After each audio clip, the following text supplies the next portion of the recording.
Fleuve Congo TV, la chaîne qui vous informe. Fleuve Congo TV, la chaîne qui vous divertit. Un jour, un récit. Elle meurt à son mariage, sa sœur se marie à sa place et la cérémonie se poursuit. Un couple très uni vivait ensemble depuis plusieurs années. Après avoir eu leur troisième enfant, ils décident de se marier afin de renforcer leur lien d'amour. Ils ont épargné de l'argent plusieurs années afin que la cérémonie de leur mariage soit la plus belle possible.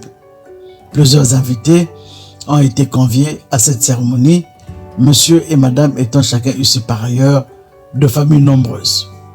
Arrive le jour J où tous les invités ont pris place à la mairie pour la cérémonie de mariage quand soudain, la mariée en pleine cérémonie s'écroule et trouve la mort.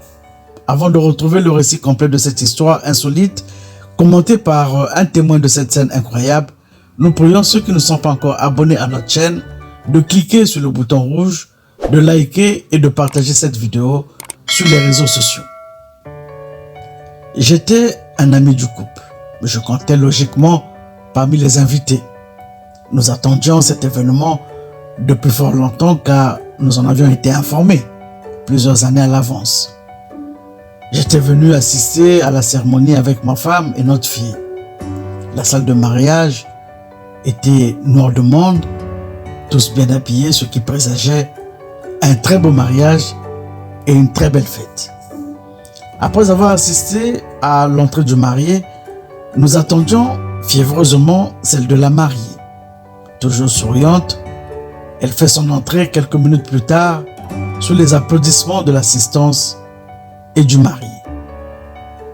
Après avoir fait une bise à son mari, elle s'écroule. Au début, nous avons cru à un évanouissement dû à l'émotion suscitée par l'événement. Ce que nous ignorons, c'est que la future mariée venait de subir une attaque. La future mariée est décédée sous nos yeux durant la cérémonie de mariage, juste après son entrée en salle et après avoir fait une bise à son mari. Dans la foulée, sa petite sœur la remplace et la cérémonie suit son cours.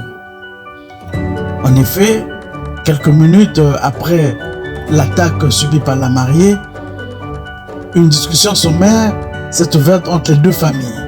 Unanimement, elles ont décidé que la sœur de la mariée devait épouser l'homme promis à la défunte. Plutôt que de mettre un terme à la cérémonie, les familles des deux parties ont accepté de poursuivre la cérémonie de mariage. En discutant juste après la cérémonie avec le frère de la défunte, c'est là où je veux le savoir. Il va me détailler le motif qui les a poussés, notamment à prendre cette décision. Au cours de la réunion, quelqu'un d'une des deux familles a proposé que la sœur de la mariée devait poursuivre la cérémonie et tout le monde a accepté. Malgré la mort de la mariée, le mariage s'est donc poursuivi presque normalement. La petite sœur de la défunte a repris le rôle de la mariée. La mère des deux femmes aurait insisté par ailleurs, selon son fils au cours de la réunion des deux familles, que le mariage se poursuive malgré la tragédie qui venait de les frapper. L'oncle des deux sœurs m'a aussi précisé que ça a été une décision difficile à prendre pour leur famille. La dépouille d'une fille de la famille reposait dans une pièce et dans la pièce d'à côté, le mariage d'une autre fille de la famille était célébré. Nous n'avions jamais vécu d'émotions aussi contradictoires. Le chagrin de sa mort et le bonheur du mariage doivent encore être digérés tellement que c'est difficile à supporter. Le fait d'échanger la mariée après un décès semble incroyable, mais cette décision aurait, selon certains propos que nous avons pu recueillir sur place, des raisons liées à la dot qu'il fallait quand même récupérer et pour la famille du marié éviter l'opprobre de revenir d'un mariage sans la mariée. Une fois que la cérémonie est terminée, ma femme et moi et notre fille, nous sommes rentrés chez nous et nous avons discuté. Avec ma femme, nous avons pris une décision très importante pour la suite de notre histoire. Nous avons beaucoup appris en effet de cette tragédie. nous avons appris notamment la nécessité de s'aimer chaque jour comme si c'était le dernier. Les événements heureux, il faut en profiter particulièrement.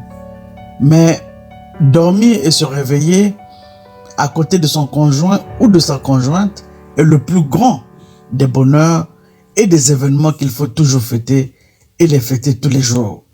À travers le sourire, à travers les services domestiques partagés, à travers le dialogue, à travers la paix que nous devons construire tous les jours dans notre cœur et dans notre maison, et la joie que nous devons partager entre nous et avec nos enfants.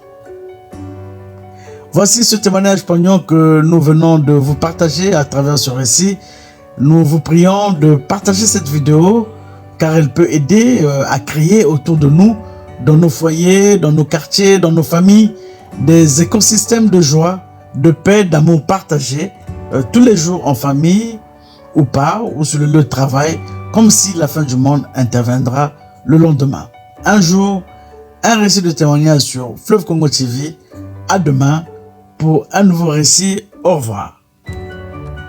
Fleuve Congo TV, la chaîne qui vous informe. Fleuve Congo TV, la chaîne qui vous divertit.